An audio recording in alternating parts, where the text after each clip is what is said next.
nos confrères avocats Baboucar Cissé et Alassane Cissé et moi-même, nous avons accompagné M. Mohamedou Ngom, dit Farba Ngom, pour relever, c'est-à-dire recevoir un mandat de comparution qui a été envoyé à son intention par le juge d'instruction du pôle financier. Et il doit répondre au juge dans quelques jours. Sauf erreur de ma part, je crois que c'est le jeudi. Et nous l'accompagnerons. Baboucar Cissé, Alassane Cissé, Abdou Djalikan, qui est sur la route de Saint-Louis pour venir à Dakar. Nous aurons l'honneur de l'accompagner pour la protection des droits et libertés que nous accorde notre Constitution. Est-ce que vous êtes venu pour récupérer la convocation?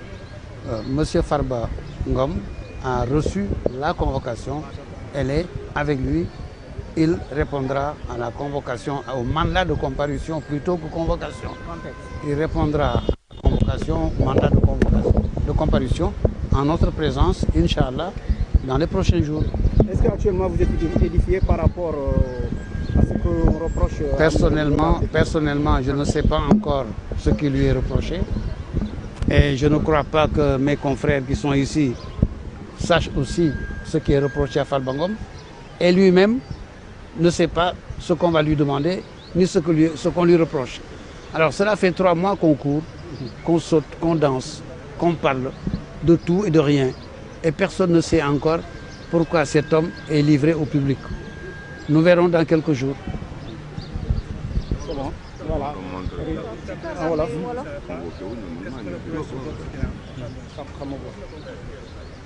Résumé en wolof ñu ñëw ci kàllaama Kocc. Baboucar Cissé voudrait ajouter quelque chose. Allez, maître. Allez, vas-y. Bon, en fait, je voulais compléter par rapport à ce que vient de dire le doyen Ndoye. Je précise que Farba est venu volontairement. Il n'a pas été contraint. Il est venu volontairement prendre la convocation.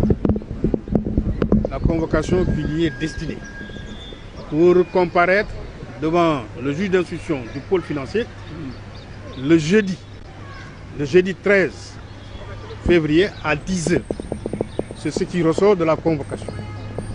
Donc Farba n'a pas attendu que la convocation soit délaissée là où il est, chez lui ou bien dans sa communauté. Mais dès qu'il a été informé, il est venu volontairement prendre cette convocation-là. Et la convocation lui a été notifiée par le commissaire Diouf. Et donc c'est ce que je voulais ajouter par rapport à ce que vient de dire le doyen Doudou. Je peux ajouter quelque chose? D'accord, vas-y. Je confirme ce que mon confrère M. Baboucar Cissé vient de dire. La seule précision à ajouter porte sur les étapes qui sont ordinairement les étapes de procédure. Il est quasiment inédit que cette procédure commence par un mandat de comparution. Non seulement M. Ngom a comparu volontairement et spontanément, mais il n'a pas comparu des suites d'une convocation. Il a comparu des suites d'un mandat de comparution. Nous sommes d'accord pour dire que le commissaire, l'officier de police judiciaire qui vient de lui décerner le mandat l'a convoqué, mais toujours est-il que les choses auraient pu commencer par une simple convocation.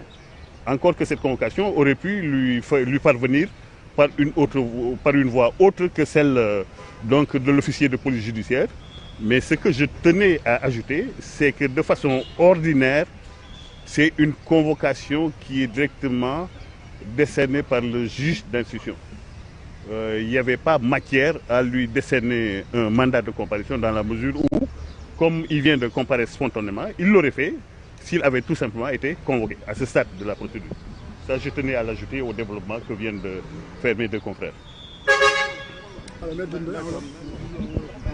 Maître, voilà, ak li nga xam ne rek yoon ngeen ko wax sànq ndax mën ngeen ko tënk ci kàllaama ko ak mën ñu expliquer tuuti par rapport ak mandat de comparaison ak li nga xam ne rek sànq ni sa confrère wax nañ man du ma dugg si wax boobu tolloo guma fu may joxe explication ci loolu waaw fa ma toll rek mooy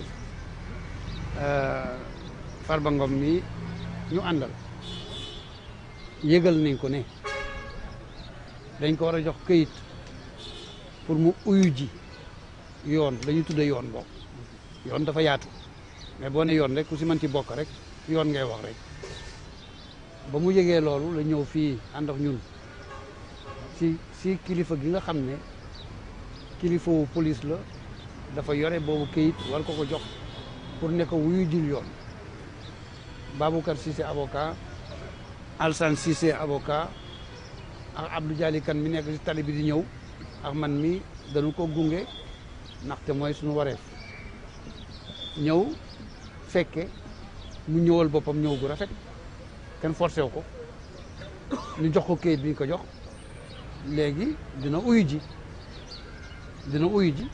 te woo nañ ko te buy uyu ji fas na nu yéenee bu si yàlla àndee ñu gunge ko ànd ak moom def suñu warugar alxames la ñu koy toppee nag man xaw ma ko wante man wax yóbbuwuma si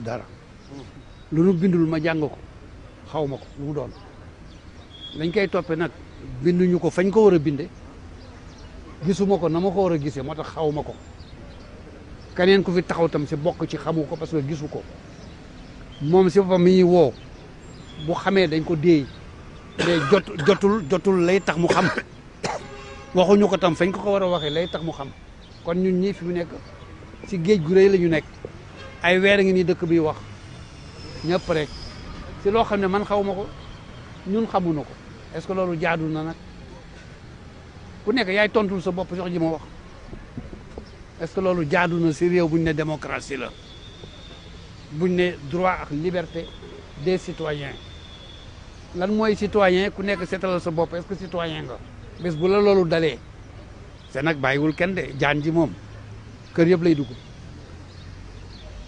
jaan ji kër yëpp lay dugg boo ko teewul léegi la sa biir néeg la jëm kan moo xam li nga xam ne moo fi xew say toroxal turu jàmbur bés bu nekk di ko ay weer man de xaw ma ko ku yebu nag xoolal sa bopp pour ëllëg jërëjëf. c'est bon jërëjëf maître am na tuuti sàmm kàddu wala jeex na pare nañu